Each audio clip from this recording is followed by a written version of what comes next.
So we're back looking at this 2012 Hyundai Santa Fe with the parasitic draw caused by the alternator. I discovered that the alternator was replaced January of 2022, so it's just over a year old, about 14 months, and it's under warranty for the part anyways. I spoke with the dealership who did the repair, and they're going to replace the alternator under warranty, parts warranty. Customer will be responsible for the labor. But what I wanted to do was try to get the wiring harness disconnected from the alternator down there. You can see the feed stud on it and the small wires up here, and plug in the reman alternator that I picked up, and just make sure that the problem is not the control circuits. There's 4 wires to the control circuit. I did pull the 10 amp fuse, this fuse here, for the ignition, and it didn't do it with that fuse installed. So yeah, I just want to try to double check that there's not a problem with the control circuits causing this. So I've got the amp clamp installed on the output wire again. Let me zero it again.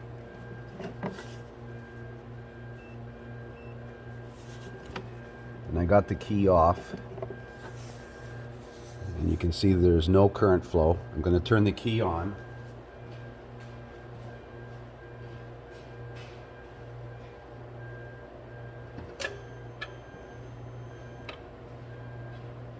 Yesterday when I turned the key on, I had about 400 milliamps, 412 milliamps. As you can see, it's upside down.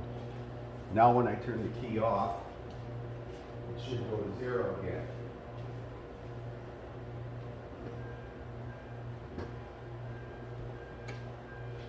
Key is off. And now it's holding. If I turn off the battery and then back on again, problem goes away. So I'm going to remove that 15 amp or that 10 amp ignition fuse. So I got the ignition fuse removed. I'm going to turn the key on.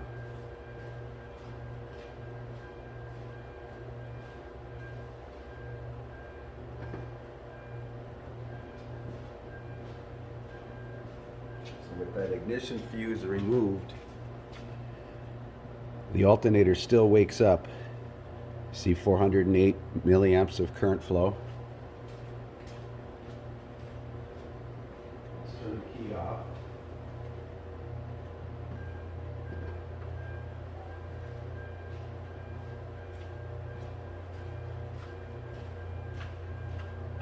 And we still got 408 milliamps of current flow.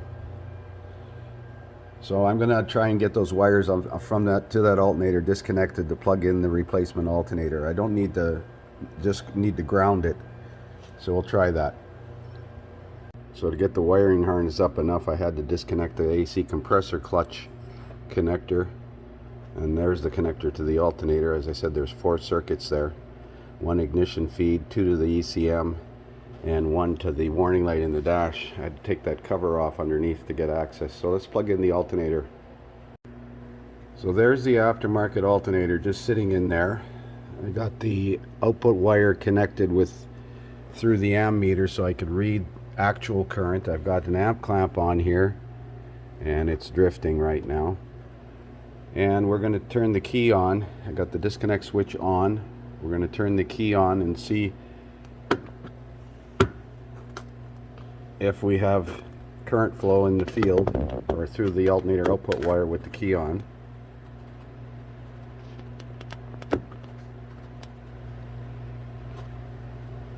Okay, I'm going to turn the key on.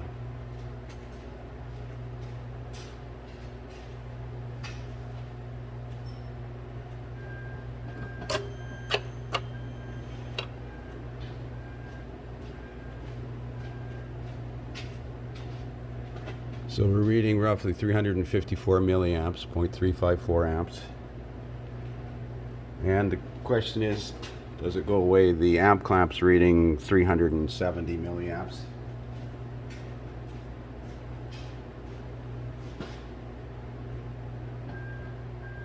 Turn the key off.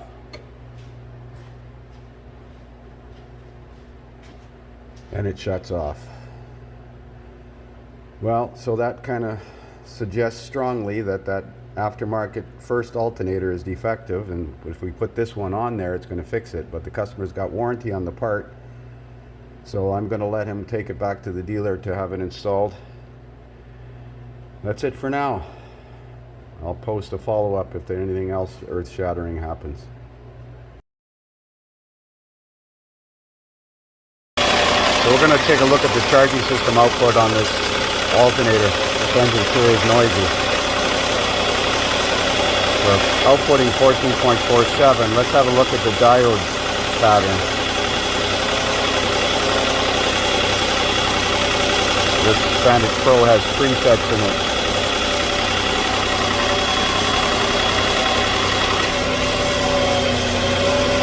Doesn't look abnormal.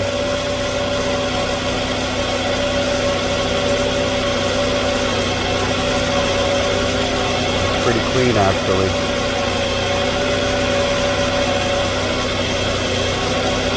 Those vertical and voltage spikes in there are probably the action of the voltage regulator turning on and off. But it doesn't have a bad diode ripple anyway. Not much of a ripple, in fact.